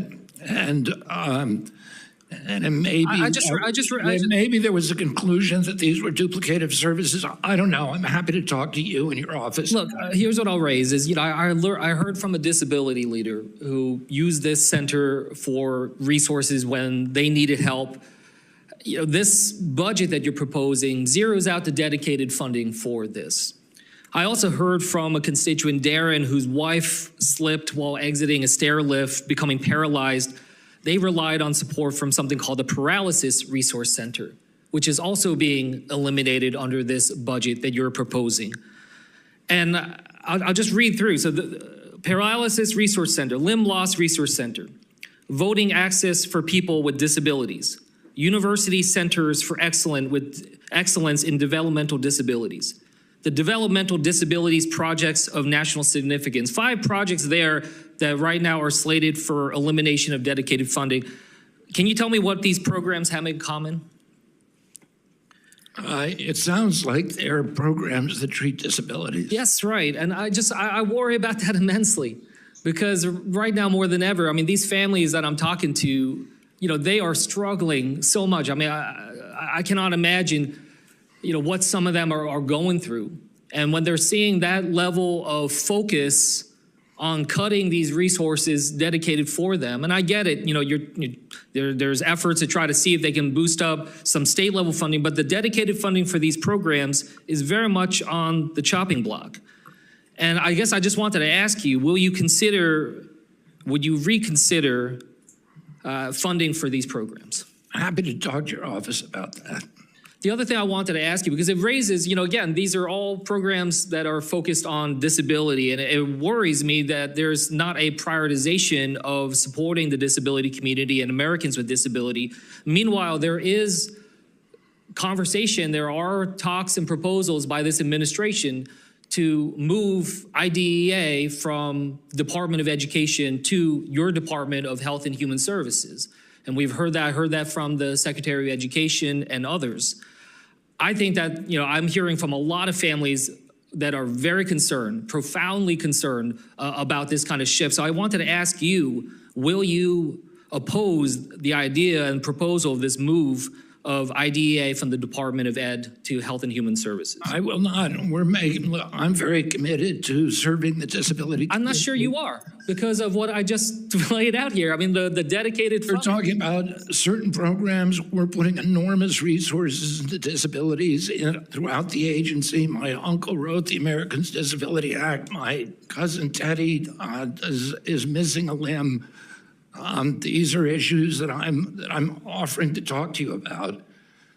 We will follow up on that. We have a $2.3 trillion agency. I don't know, every cut. There's some that we've made mistakes on, but I would tell you this: I'm happy to talk to your office about it. We'll follow back up, but I'll just leave you with this. And this is what I heard from these families, and I wanted to just share it with you. They say that if you are moving IDEA from the Department of Ed to Health and Human Services, you are defining these young students by their disability, engaging them as patients rather than as students who have the right, as anybody else does, for opportunity. So I just want to point that out. Please do not single out these students and these families with disabilities. Mr. Chair, just before I finish here, I just want to ask unanimous consent to submit to the record a press release from the New Jersey Department of Banking and Insurance entitled, quote, "Cost increases from Washington's inaction drives nearly 70,000 New Jerseyans to drop health coverage since January."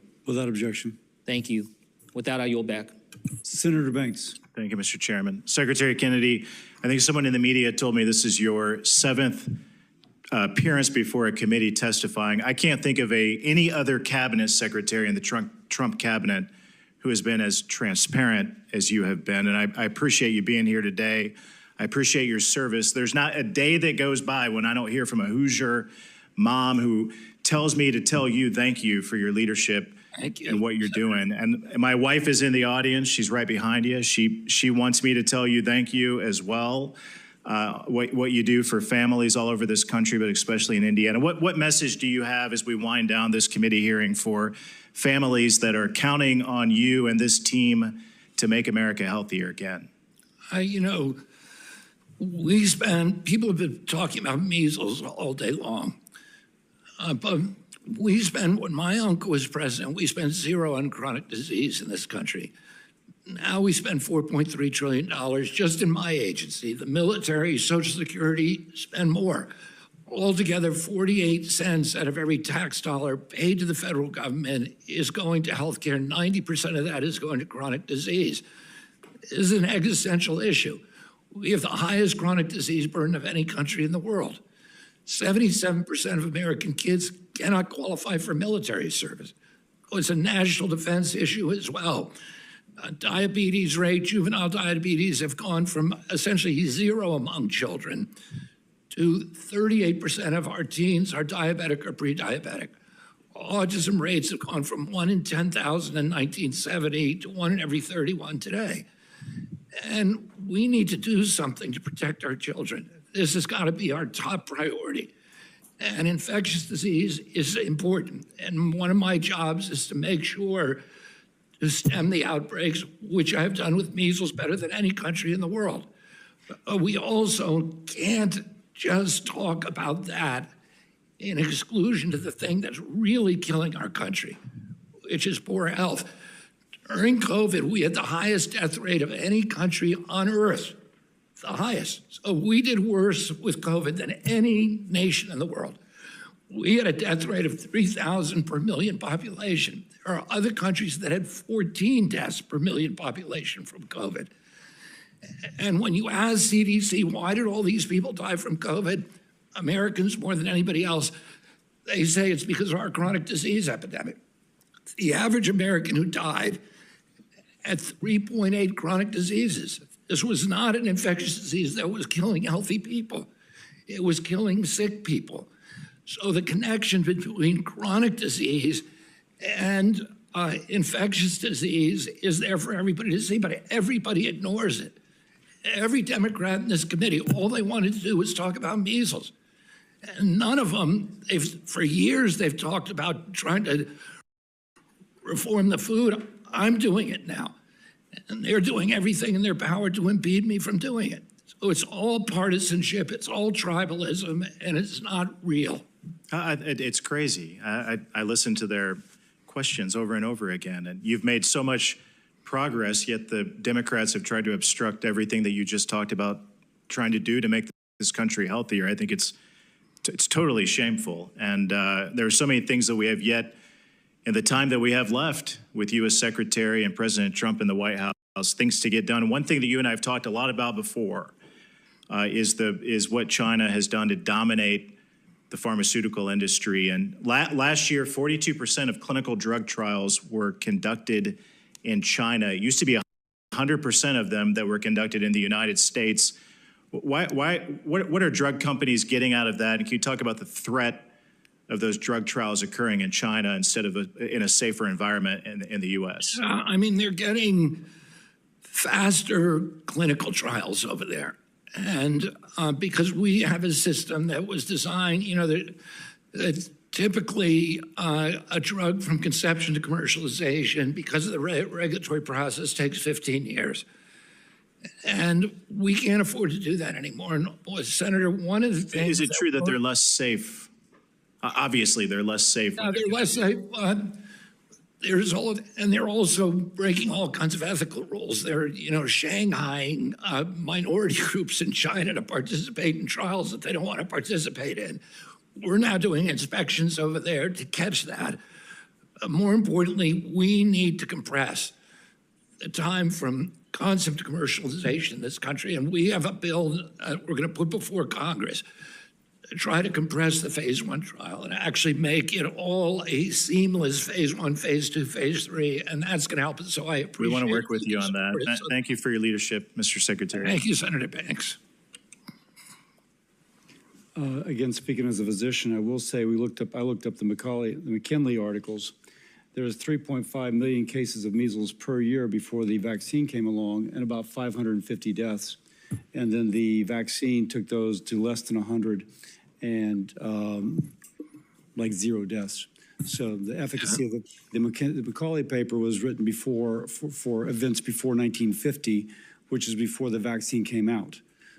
But then the vaccine came out, and that's when cases went from 3.5 million down to near 0, and deaths went to 0 from 550 a year. So a tremendous impact of the vaccination. Senator Brooks. Thank you so much, Mr. Chair. Good afternoon, Secretary. You're familiar with Aaron Siri, correct? Yes, I am. Okay, that's because he served both as your lawyer in your personal capacity, and he's a lawyer for an anti-vaccine group as well. Is Mr. Siri on the federal government payroll? No, he is not. No, he's not. Okay, so that I find that interesting because he is apparently having a really outsized influence on you. And in fact, according to her testimony, Dr. Monterez last August said that during a very contentious argument with you or conversation that you told her to talk to Mr. Siri so that she could fall in line with his vaccine policies. You let him present to your now illegal and discredited vaccination committee. And then this month, you signed an updated charter for the Advisory Committee on Immunization Practices to focus on vaccine risk after Aaron Siri urged you to do so. So, despite him not being on the government payroll, it looks like he is clearly, for you, he's a top advisor in your agency.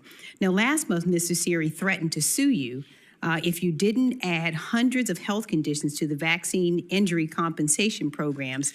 And just like that, you removed members of the Advisory Commission on Childhood Vaccinations to pave the way for changes. So I just have to ask you, Mr. Secretary, who is running this department? Is Aaron Siri running the department? Are you running the department? Oh, ACIP has nothing to do with the vaccine court. Nothing. Oh. No, just the question is he running the department? Are you running the department? This Aaron Siri guy has a huge, apparently, influence. Yeah, you're just filled with mischaracterizations. If you want to ask me about something, I will. But Well, let me just ask you this. And so, Mr. Siri, you're going to talk and you're going to grandstand, but you're not going to get at the well, truth. Mr. Siri is actually, he's gone public with the whole thing now. He's on X, and he said, that he's actually trying to pressure you to immediately change your vaccine policies. In fact, he wrote on X, I have no doubt RFK Jr., this is his quote, wants to update the table, and the only reason that he wouldn't is because the White House won't let him. So is the White House preventing you from updating the VSIP table? Aaron Siri is an American citizen. He has a right to say what he wants. He does. I'm just asking you, is the White House preventing you from updating this? Is Mr. Siri correct about that? Updating the vaccine table? No, they are not. Okay. Now, regarding the new CDC director nominee, part of the new team that you said would revolutionize the CDC, Mr. Siri said that the pick will likely be a disaster, and has said the only thing that Schwartz will likely restore is the CDC to business as usual. He said that this is his quote, left to your own devices, you wouldn't have even chosen her, and that she is, and I quote Mr. Siri here, the queen of mandating vaccines. So is Aaron Siri wrong about this new nominee, or is the president? Well, I guess Aaron Siri doesn't have much influence on me after all, does he? So you can't have it both ways of saying he has an outside influence on our department. Oh, is he at right? the I'm same just asking time, a question. He's suing me and criticizing me for something that for a policy that I've made that he doesn't like. So does he have an outside influence or not? Well, he said, you're arguing out of both sides of your mouth. Mr. Secretary, my next question. Now, you've had some trouble with the truth. I've seen it myself during your appearances before Congress. And as we all saw clearly during your exchange last week with Congresswoman Sewell, can you admit today that you said every Black kid can get reparented on a wellness farm? Can you admit that you said that?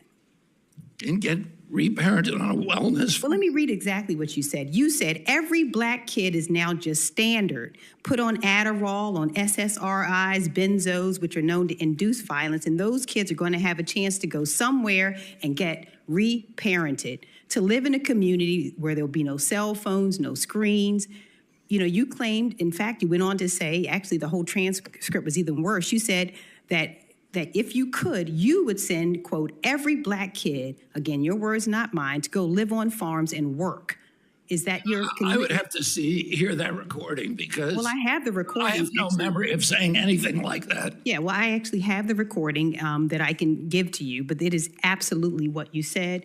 And if you want me to play it, I can play it. But if you ask me what my opinion is, I do not believe that every Black kid should be reparented on a wellness farm or whatever, and I have never believed that. Well, you said it, sir. I have the video here. In fact, I'm telling you, I don't believe it. That's not my vision for our country. Well, I'm glad because it was ignorant to say, it was dangerous, and it was irresponsible. Well, if I said it, I apologize, but I'd have to see the transcript. Senator Markey.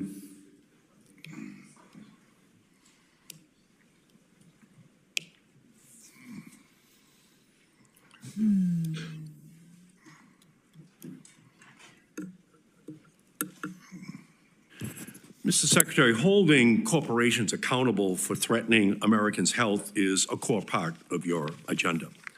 Glyphosate, the main ingredient in pesticides such as Roundup made by Monsanto, is harmful to human health.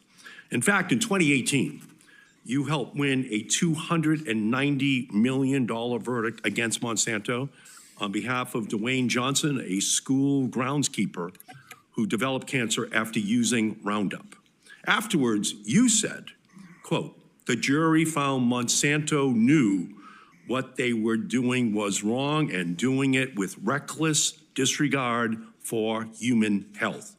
So let's fast forward. Your MAHA report from May of 2025 cites studies linking glyphosate to cancer correctly. Yet strangely, only 4 months later, in September of 2025, your second MAHA report did not even mention glyphosate once. What happened during those 4 months? Well, the CEO of Bayer which owns Monsanto, which makes Roundup, met multiple times with the White House. Mr. Secretary, yes or no, were you aware of those meetings between Monsanto and the White House? No. Well, you should have been aware. Mr. Secretary. Well, the White House never tried to influence me on that issue. Mr. Secretary, I believe that you are aware of the court case, Monsanto versus Journal, which is before the Supreme Court next Monday. Here's the background. Monsanto is asking the court to protect them from lawsuits filed by cancer patients. Lawsuits like the one you helped lead for people just like your former client, Mr. Johnson. But just last month, in March, President Trump, in a brief, asked the Supreme Court to side with Monsanto, and Monsanto was thrilled. Mr. Secretary, yes or no? Were you consulted before the administration filed that brief? Yes, and I opposed it. You opposed it. So do you agree with President Trump trying to protect Monsanto from cancer lawsuits? I don't think he's trying to protect Monsanto. I think he's trying to protect the 80% of American farmers who are addicted to glyphosate and who will shut down the food supply if it suddenly disappears. I think your answer should be no, you don't, because you know that it's going to endanger the health of Americans who are going to be exposed. I've always said that. I've always said that. Right, well, that is where this case is right now. Happy to explain, Senator, or you can grandstand like you are doing. I want to ask a question, you can ask. No, you cannot. I'm asking the questions. I'm saying if you want to ask a question to me, you can do so. That's not. Or you can grandstand. Mr. Secretary, in 2020, you said, quote, in my life, you said in 2020, if my life were a Superman comic, Monsanto would be Lex Luthor because I feel like I've been struggling against it my whole life. And in that same interview in 2020, you even recounted that President Trump, during the trial in 2020, sent a message to Monsanto leadership saying, we have got your back. Mr. Secretary, will you tell President Trump that he is wrong to have Monsanto's back instead of the backs of the American people? I've already expressed my disagreement to the president about this issue. Mr. Secretary, despite the decades that you have spent shouting that glyphosate and Monsanto are killing Americans, this is the first that we've heard because you've been silent with regard to Trump now shielding it. I have not been silent. You're mistaken. Well, I can't find any evidence that you have said that the president is publicly just now, and I said it in hearings all week, and I said it before publicly. Well, from my perspective, this is like a pivotal moment where it just seems to me that the only immunization you now support is helping, through your silence, to immunize Monsanto from accountability. This is a major battle that should be going on inside the administration, and thus far, you have been silent. And it's your job. I have not been silent. Well, it's your job as a member of the president's cabinet to speak up on behalf of Americans' health. And in this instance, I don't think there's enough evidence to convict you of having had that fight inside of this administration. There was a national security consideration that the president, that's part of his job. Yeah, but you're not like Superman. You're more like kryptonite, a toxic substance inside of the administration, right, which Senator. is helping to poison the American health. Yeah. Thank you, Senator Markey. I have a couple quick follow-ups, Secretary. Imported seafood comprises about 80% of all seafood consumed in the United States. But if these products are found to be unsafe, contaminated, for example, with radiation, true story, currently FDA is unable to confiscate it. Should we give the FDA the authority to confiscate unsafe imported foods to basically prevent it from being imported through another port and bypassing our customs officials? Would you agree that that would be a good authority for the FDA to have? He should have that authority. The same thing is true of vape, Senator. They do port shopping. Because EPA cannot confiscate those adulterants.